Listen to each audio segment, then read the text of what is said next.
Hi, Professor. Today, we're going to talk about the midterm checkpoint. And for the first question, let S equals the set of consisting of the element 1 to 10, and decide if each statement is true or false and explain why. Before solving this problem, we're going to talk about what is the power set. The set consisting of all subset of a given set A is called the power set of A and is denoted by PA, or the power set of A. So we're going to talk about the power set of Z. We also need to know what is the set Z denotes for. Z implies all the integers. So we can know that Z, there's etc when it's 1, 0, 1, etc 10. So it includes the positive integers, minus integers, negative integers, and also the 0. That is the set Z. So as it equals 1 to the set of 1 to 10, we know that it is the subset of Z. So also because of the definition of power set, we know that S is an element of power set of Z. So the choice is A is true. S belongs to power set of Z. And then we're going to talk about the second problem.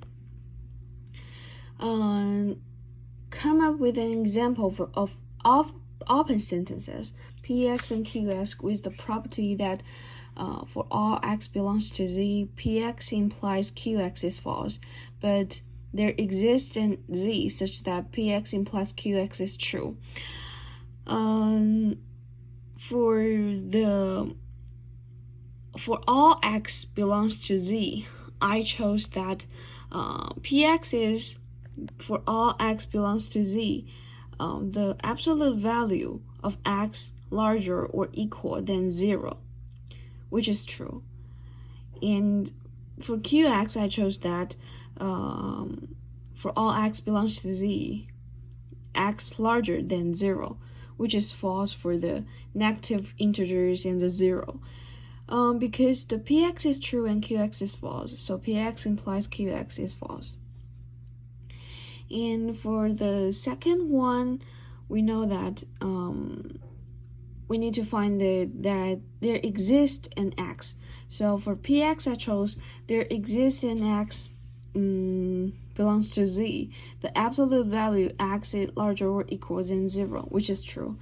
And for Qx, I also chose the same statement. It's like there exists an x belongs to Z, x larger than 0, which is true. Because Px is true, Qx is true. So Px implies Qx is also true. And then we're going to talk about the third problem. We need to prove that for all n belongs to natural numbers, if n congruent 0 mod 10, then 5 divides n. So we need to use 3 different proof strategies to prove this statement. Firstly, we're going to talk about the direct proof. The base step of the direct proof is to assume that Px is true, and we need to prove Qx is true too. So in this problem, we need to assume that for all n belongs to natural numbers, n congruent 0 mod 10. And then we need to, the last step of the provement is that we need to prove 5 divides n. And for proof by contrapositive, we need to assume that Qx is false, and we need to prove Px is false too. So we need to assume that for all n belongs to natural numbers, 5 does not divide n. Then the last step of the provement is that for all n belongs to natural numbers, n congruent and model 10 n congruent 0 model 10 is false too, so that the proof by contrapositive is given. And for the proof by contradiction, we need to assume that qx is false and px is true, and we need to prove by contradicted. So our assumption is that we assume there exists and n belongs to natural numbers such that 5 does not divide n, and there for all n belongs to natural numbers, n congruent 0 model 10. And the last step of the proof is that we need to prove it is contradicted with a assumption, so that the proof by contradiction is given. And then we need to talk about the last question.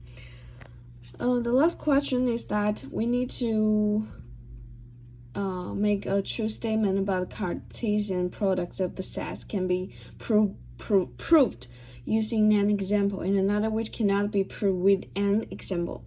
So I think the difference is one is can be proved by an example, and another is cannot prove by an example. So I chose the exist and for all. So the first one is that there exists an x belongs to A, exists y belongs to B, such that the Cartesian products of x and y belongs to A product B. And the false statement, it's not false statement, but it cannot be proved by an example, is that for all x belongs to A, and there exists and y belongs to B, such that x, y belongs to the A product B. It cannot be proved by an example. So that is my answer. That's all. Thank you.